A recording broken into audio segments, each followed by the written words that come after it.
San Diego Comic-Con has become an annual pilgrimage for nerds to show up and really geek out. It used to be about comic books, not really so much about comics anymore. Mostly it's about movies and TV, maybe some animation, stuff like that. And along with that, normally the big highlight is the Marvel Studios Hall H panel where Kevin Feige and maybe a Robert Downey Jr. or some big celebrity show up. They announce some big movies, maybe some Disney Plus projects, maybe a new Avengers program or something like that. And everyone, shows up, they give the big applause. Maybe you get a trailer and everyone goes home happy. And it's really been one of the big attractions for several years. If you have already bought your tickets to San Diego Comic-Con 2023 and you are looking forward to that panel, you are going to be sorely disappointed. Marvel Studios won't be headed to San Diego Comic-Con for its customary Hall H presentation in July. The Disney-owned studio has long maintained it will only attend the con when it can truly deliver. In 2022, Marvel Studios boss Kevin Feige laid out an extensive slate for its multiverse saga. This year's convention, to be held July 20 through 23,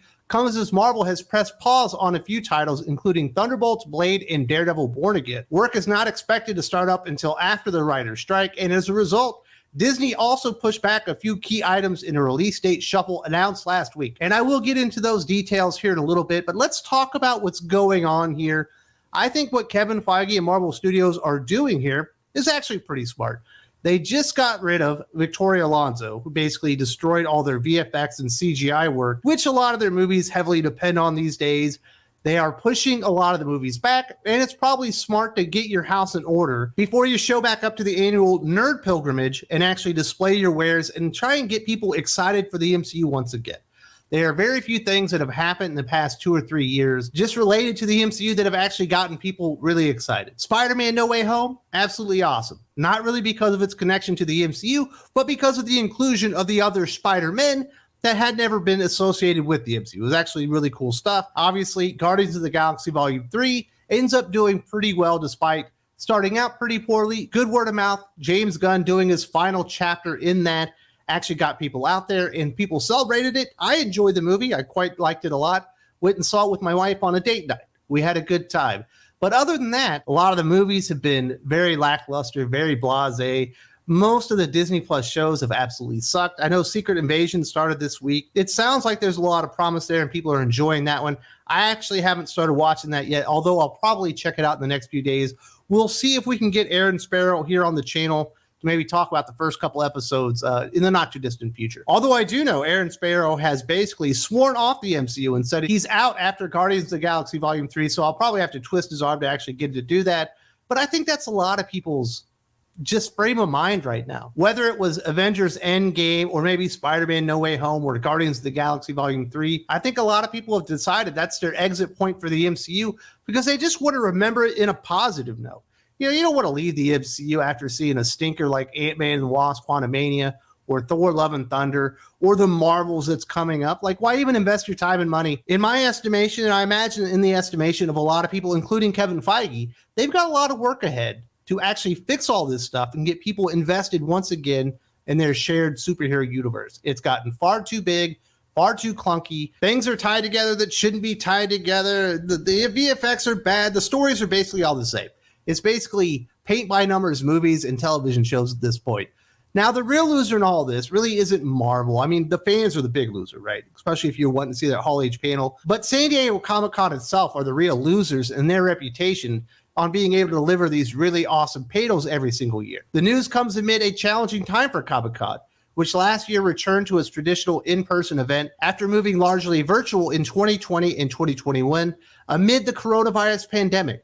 The convention, which at its height can attract around 160,000 attendees, must contend with a writer's strike that would prevent showrunners of TV series from sitting on panels to attend their work. It also faces the looming specter of a potential SAG-AFTRA strike, which could prevent actors from attending as well. A SAG-AFTRA strike could begin anytime after June 30th, when the union's contract with studios expire. And that would be an even bigger blow to San Diego Comic-Con and really just Comic-Cons at large. If you can't get the big time actors in there to do the autograph signings and the pictures and all that stuff, in a case of like a San Diego Comic-Con and a lot of these big conventions, that's why people are there. They're not really there for the comic books. They're not really there to see the Marvel booth or the DC booth or whatever. They're there to see their favorite TV stars. They're there to see things that have been important to them throughout their life. I know MVP was super duper excited because when he was at Dallas Fan Expo just a couple weeks ago, he got to meet Charlie Cox, the star of Daredevil, one of the greatest superhero shows ever produced in the history of television. And he was very excited about that. That made his entire trip. If conventions aren't able to offer that type of experience, you're going to see attendance go way down.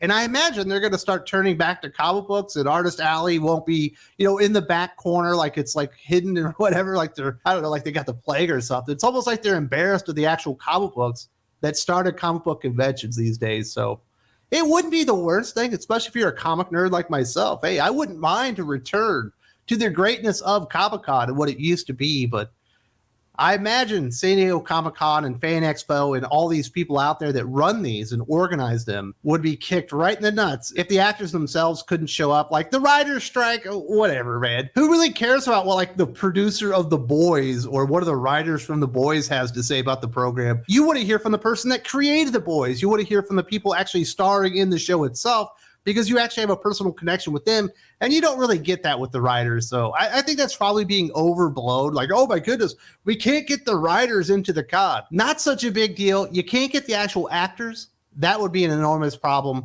Now, we did mention that there have been a lot of delays at Marvel Studios as they're trying to right the ship.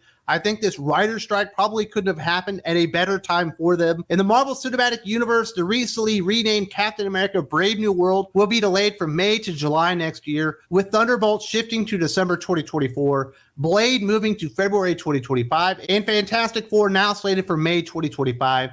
The changes also affect the two upcoming Avengers movies in the MCU. Avengers: The Kang Dynasty has been pushed back a year to May 2026. Avengers: Secret Wars will not be released until May of 2027. Obviously, the two really big ones are the Avengers movies, and I imagine people will be disappointed that the Fantastic Four has been delayed out there a little bit further, but with what I've seen for the Marvel Cinematic Universe lately, I'm kind of glad it got delayed. There's a lot of promise to the Fantastic Four. We still haven't actually seen a good Fantastic Four movie. We've had 3 of them. They all pretty much blew. There was some decent casting on those Fox Fantastic Four movies, but it wasn't that good. It couldn't overcome the script, and you got that terrible version of Galactus in the second one, which is just embarrassing. So I'm definitely looking forward to that. Hopefully they do it justice. And, this is what Kevin Feige needs. This is what Marvel Studio needs. They need a break, need to push back production, get everything right, and try and actually achieve success the way that they did in phases 1 through 3, when it felt like quality was paramount.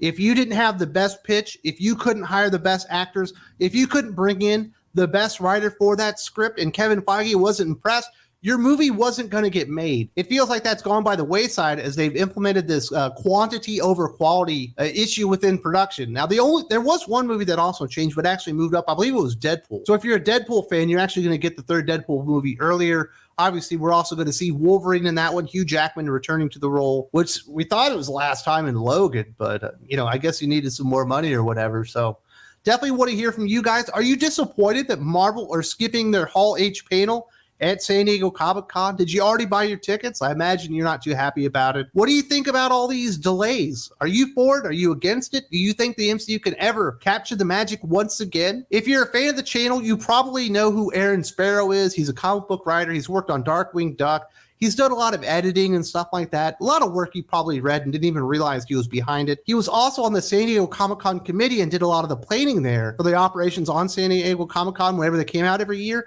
He actually came onto the channel, and shockingly, we talked about San Diego Comic-Con and a lot of the problems behind the scenes and why he thinks San Diego Comic-Con is about to die anyway. With or without Marvel or any of these big studios, he thinks San Diego Comic-Con is going to fall under its own weight. You have to see this right here. There's also a link in the video description.